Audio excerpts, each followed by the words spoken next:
Goku had always prided himself on his ability to adapt, to push beyond limits, to break barriers that no one thought possible.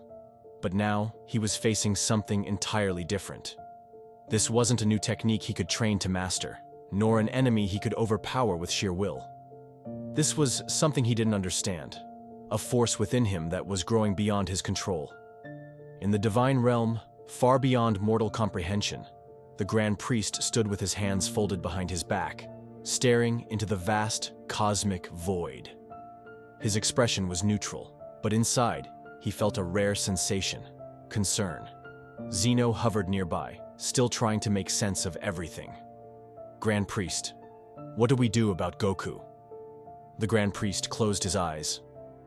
His power is awakening at an unpredictable rate. What we witnessed was only the beginning. Zeno frowned slightly. But Goku is my friend. The Grand Priest's tone was calm, but firm. If he surpasses a threshold where even you cannot contain him, it will no longer be a matter of friendship, my lord. Zeno's usually playful demeanor darkened. He didn't want to erase Goku, but the multiverse itself was at stake. They had to act soon. Back on Earth, Goku was struggling. Every time he tried to suppress his power, it would slip through, manifesting in unexpected ways. One day, while sparring with Vegeta, he accidentally triggered something catastrophic. They were in the wastelands, their battle echoing across the mountains. Vegeta had finally cornered Goku, launching a massive final flash straight at him. Goku instinctively raised his hands to block, but in that moment, the strange power within him surged forward.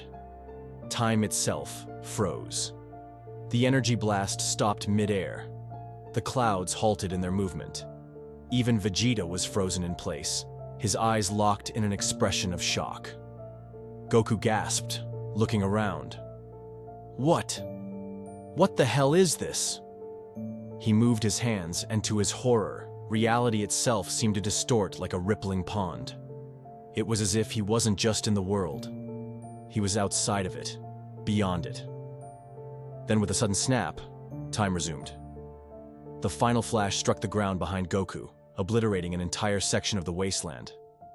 Vegeta staggered back, panting. Kakarot, what the hell just happened? You disappear for a second.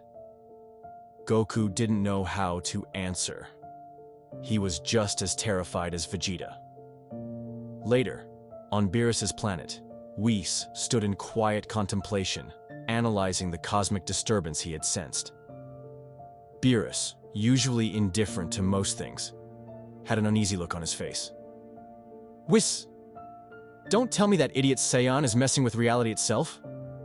Beerus grumbled, his tail twitching. Whis sighed. I'm afraid so, Lord Beerus. And what's more concerning, he doesn't even realize it. Beerus crossed his arms. Ch! If he loses control, the balance of everything could be shattered. Do we intervene? Whis remained silent for a moment. Then, finally, he said, Not yet. But we must be prepared. That night, as Goku sat by a river near his home, staring into the water, he felt something, watching him. He turned suddenly, but there was nothing there. Or so he thought. As he peered deeper into the reflection, for a brief moment, he saw himself. But it wasn't quite him. His reflection had glowing blue eyes, a faint cosmic aura swirling around it. Then, the reflection spoke. You are approaching the point of no return. Goku recoiled, gasping. The voice wasn't his, yet it echoed inside his very soul. What? Who are you? The reflection's lips curled into a cryptic smile. You already know. Then, just as suddenly as it appeared, it was gone. Goku stared at the water, his heart pounding. He clenched his fists. What's happening to me? At the same time, in the divine realm, the Grand Priest made his decision. He turned to Zeno. It is time we bring Goku here. Zeno's expression was uncertain. You mean to test him? The Grand Priest nodded. If he cannot control this power, we must act, one way or another. Zeno hesitated. but eventually nodded. Okay, bring him. And with that, the Grand Priest stretched out his hand, sending a pulse through the multiverse. Back on Earth, Goku suddenly felt a force pull at his very existence. Before he could react, he was surrounded by blinding light. When the light faded, he found himself standing in the Grand Hall of Zeno's palace. Zeno floated before him, expression unreadable. "Goku, we need to talk."